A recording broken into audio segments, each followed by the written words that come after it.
Question दिया गया है, सिद्ध कीजिए कि स्पर्श बिंदु से स्पर्श रेखा पर खींचा गया लंब वृत्त के केंद्र होकर जाता है। तो हम क्या किया है, सबसे पहले एक सर्किल ले ली है। स्पर्श बिंदु ये पी स्पर्श बिंदु है, ए बी स्पर्श रेखा है, ये ओ पी त्रिज्या है और ओ क्यू एक अलग रेखा लिए हैं, ठीक, जो स्पर्श रेखा पर लंब है। ठीक, स्पर्श रेखा पर लंब है। माना कि सर्किल ओ आर में, सर्किल ओ आर में यानी ओ केंद्र है और आर त्रिज्या है।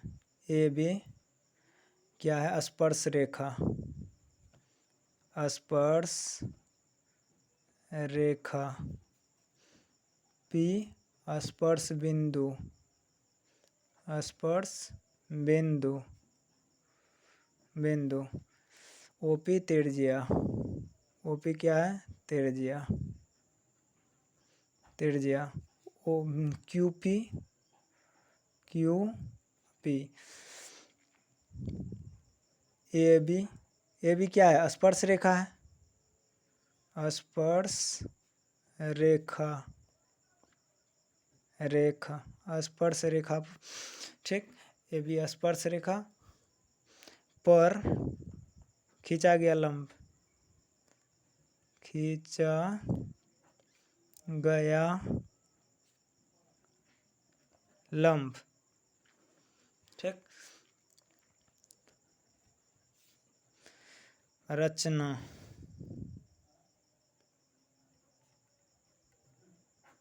रचना में क्या है, ओ से पी को मिलाया है, ओ से पी को मिलाया है, कोमा देकर क्यू से पी को मिलाया है, क्यू से पी को मिलाया, मिलाया एवं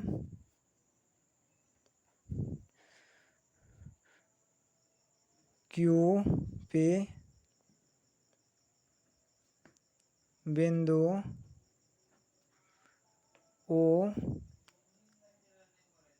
होकर नहीं जाता है, जाता है। इस तरह से माने, यानी ओपी पर, यानी इस बिंदु से होकर पास नहीं करता है। ये इस लाइन में ये बिंदु नहीं है, इसका मतलब इस बिंदु से होकर पास नहीं करता है। ठीक, उसके बाद प्रमाण, प्रमाण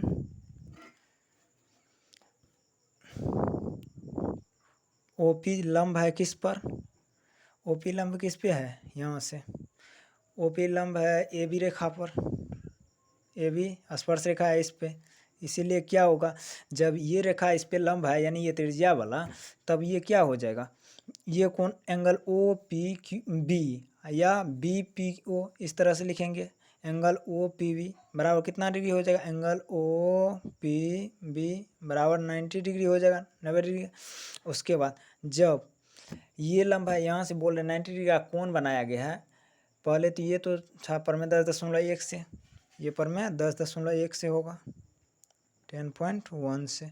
उसके बाद ये जो है स्पर्श रेखा पे लंब है कौन, क्यू पी, क्यू पी लंब है तो कितना, क्यू पी लंब है किस पे, ए बी पर, ए बी पर। इसीलिए जब क्यू पी लंब है तो Q P angle Q P B बराबर कितना डिग्री, क्यू पी बी मतलब ऊपर में क्यू है, पी है नीचे में, यहाँ इधर बी है, तो इसमें क्या है, तो ये कितना डिग्री का कोण बन जाएगा, 90 डिग्री का कोण बनेगा क्योंकि लंब है। उसके बाद जब फिगर से समझना है, फिगर से ये भी लंब है, ये भी लंब है इस साइड से, ये समझना है कि ये स्पर्श रेखा से पर 10.1 से जो है ये त्रिज्या है, स्पर्श बिंदु से होकर जा रहे हैं, तो ये कितना डिग्री, 90 डिग्री का कोण बनेगा, कोण ओ पी बी। और उसके बाद दूसरा जो कोण है क्यू पी बी, ये भी 90 डिग्री का कोण क्यों है, क्योंकि क्यू पी लंब है किस पे, ए बी पे लंब है, इसीलिए। अब इससे निष्कर्ष ये निकलता है कि दोनों जो रेखाएं हैं, दोनों रेखाएं एक ही बिंदु से होकर गुजरेगी, यानी त्रिज्या से होकर, त्रिज्या वाला वो केंद्र जो है केंद्र से होकर पास करेगी, केंद्र होकर पास करेगी। इसीलिए अतः हमारा मानना गलत है कि ये निष्कर्ष है। निष्कर्ष मानना गलत है कि, अतः हमारा मानना गलत है कि वृत्त के स्पर्श बिंदु से, वृत्त में स्पर्श बिंदु से स्पर्श रेखा पर खींचा गया लंब वृत्त के केंद्र होकर नहीं गुजरती है या नहीं जाता है, नहीं जाता है। अर्थात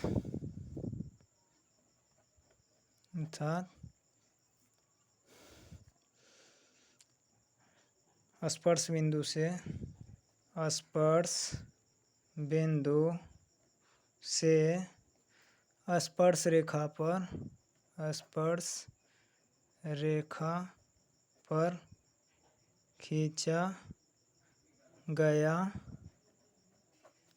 लंब वृत्त के केंद्र होकर जाता है। मतलब प्रश्न में जो दिया गया है साबित करने के लिए, यदि हम बाहर लेते हैं कोई भी बिंदु, यहाँ पे जो है बाहर क्यू बिंदु ले लिया है, लेकिन इसके बाद भी ये 90 डिग्री का कोण बनता है। तो जब 90 डिग्री का कोण बनता है, इसी तरफ से यदि रेखा ए बी है, ए बी रेखा है, तो ए बी रेखा पे स्पर्श बिंदु पी से यहाँ से ओ पी बी, ये जो एंगल है 90 डिग्री है, क्योंकि परिमेय 10.1 कहता है इसके अनुसार। उसके बाद दूसरा कंडीशन, यहाँ से ए बी रेखा पर हम कितना 90 डिग्री का कोण लिया है, क्योंकि लंबवत खींचे है क्यू पी लंबवत है, तो दोनों का कोण जब समान है तो दोनों रेखाएं एक ही तरफ से हम बना रहे हैं, इसी तरफ से ले रहे हैं, तो एक तो 90 डिग्री पे है यहाँ से ओ पी, और फिर दूसरा क्यू पी जो है वो भी 90 डिग्री का कोण से ही रहेगा। ठीक, तो दोनों रेखाएं ये क्यू पी और ओ पी दोनों एक ही पे, यानी ओ बिंदु से पास करेगा ये रेखा। यहाँ तक वही साबित करना था, तो यहाँ तक ये हो गया क्लियर।